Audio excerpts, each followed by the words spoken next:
खबरों में आगे हाईकोर्ट में छात्र संघ चुनाव को लेकर सुनवाई होगी। जय राव और अन्य की याचिका पर यह सुनवाई होने वाली है। यूनिवर्सिटी प्रशासन ने जवाब दाखिल किया है।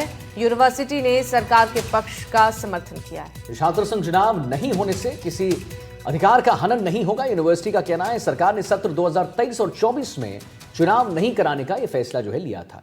सरकार के फैसले को हाईकोर्ट में चुनौती दी गई है और पिछले सुनवाई में जज की गैर हाजिरी से सुनवाई टली थी।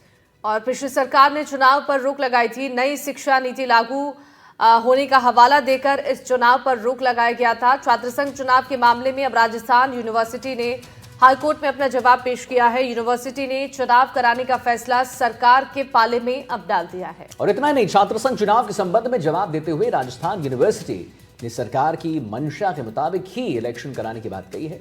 पिछली सरकार ने नई शिक्षा नीति लागू होने का हवाला देकर शिवानी छात्र संघ चुनाव को, आपको याद होगा, रोक दिया था। उसके बाद चुनाव की बहाली की मांग चल रही है और मामले में छात्र जय राव की याचिका पर राजस्थान हाईकोर्ट में सुनवाई भी चल रही है।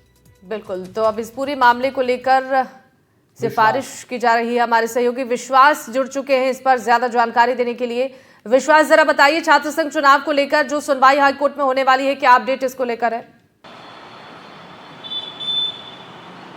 देखिए, आज से फाइनल बहस जो है वो शुरू होने वाली है छात्र संघ चुनाव की बहाली मामले में। और अभी तक राज्य सरकार की ओर से जो जवाब है वो पेश किया गया था, जिसके बाद में याचिकाकर्ता के वकील हैं शांतु पारिक, उन्होंने रिजॉइंडर पेश किया था। रिजॉइंडर में 10 आपत्तियां राज्य सरकार के जवाब पर लगाई गई थी, जिसमें प्रमुख आपत्ति ये थी कि उस जो जवाब राज्य सरकार की ओर से पेश किया गया उसमें कुलगुरुओं की सिफारिश मानी गई थी। लेकिन उन्होंने अपनी आपत्ति में दर्ज करवाया है कि जब यूनिवर्सिटी को हमने इसमें पक्षकार बनाया है तो जो कुलगुरु हैं, जो वीसी हैं वहाँ के, वो भी अपने आप पक्षकार हो जाते हैं, तो पक्षकारों को एक्सपर्ट कोर्ट नहीं किया जा सकता। और चूंकि हाईकोर्ट ने किसी तरह के कोई आदेश नहीं दिए कि आप वीसीज को एक्सपर्ट कोर्ट कीजिए, तो उनको राज्य सरकार ने जो जवाब में एज एन एक्सपर्ट जो कोर्ट किया है वो गलत है। दूसरा, एक ये आपत्ति दर्ज करवाई गई कि लिंगदो समिति की सिफारिशों के आपने हवाला देकर कहा है कि 6 सप्ताह के अंदर चुनाव करवा देने चाहिए, तो आपकी चुनाव कराने की मंशा ही नहीं थी आपने, क्योंकि बैठकें नहीं कराई सत्र शुरू होने के बाद में। और दूसरा, एक और जो आपत्ति लगाई है प्रमुख, वो ये है कि नई शिक्षा नीति का हवाला जो राज्य सरकार की ओर से दिया गया कि नई शिक्षा नीति लागू कराने की वजह से चुनाव नहीं करवाए जा रहे हैं, तो उसके लिए याचिकाकर्ता के वकील ने आपत्ति लगाई है कि नई शिक्षा नीति जो है 2020 में आई